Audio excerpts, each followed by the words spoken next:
Son nom avait fait le tour des réseaux.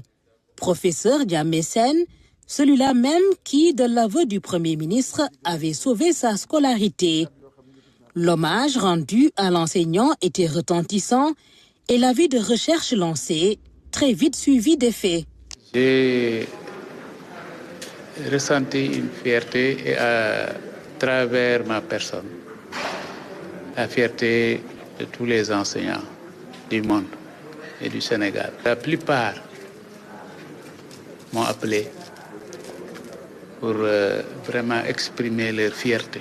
Soit ils ont appelé, soit ils ont écrit. Le PM nous a vraiment honorés.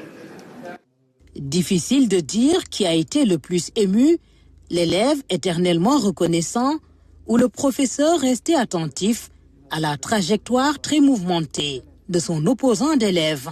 Ça fait très longtemps qu'on ne s'est pas vu, mais il m'a reconnu du premier coup. Sauf peut-être que j'ai vieilli entre-temps. Vraiment, nous avons rendu grâce à Dieu. Parce que je lui ai dit que c'était pas facile à un certain moment. La vie d'opposant, sa vie d'opposant n'était pas de tout repos. Et comme nous le portons vraiment dans notre cœur, nous avons souffert. Nous avons vraiment souffert, ma femme et moi. Parce que nous considérons Ousmane Sonko comme l'un de nos enfants. Ces retrouvailles dans l'agenda du Premier ministre ont marqué une transition vers une autre communion, avec cette fois les écoles et organisations spécialisées dans la prise en charge des enfants en situation de handicap. Parce que nous aussi, nous avons gëdd ci société bi te on doit devenir des gens populaires, respectés. Motax ma ñaan en tant que porte-parole, je dirais des enfants en situation de handicap. Le mot d'ordre était de parler sans filtre. Élèves et parents n'ont rien oublié des difficiles conditions de cette couche spécifique. Les réponses du Premier ministre se voudront tout aussi holistiques. L'un, je peux vous le donner comme garantie déjà.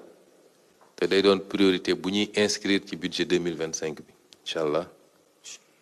Je peux vous garantir que les questions liées au handicap seront une priorité dans le budget 2025. Ce qu'on pourra faire tout de suite en concertation avec les différents ministères et doter les différentes écoles de moyens adéquats pour le transport. Répondant aux meilleures normes pour nous déplacer. Pour les écoles, je vous demande de dépêcher une équipe sur le terrain pour identifier des locaux sécurisés pouvant accueillir les élèves. Et surtout profiter des grandes vacances pour les réhabiliter, pour accueillir les élèves à l'ouverture et que ce soit des locaux sécurisés. Visiblement satisfait et honoré de cette première audience avec un Premier ministre, les jeunes en situation de handicap ont entonné la chansonnette pour témoigner leur gratitude.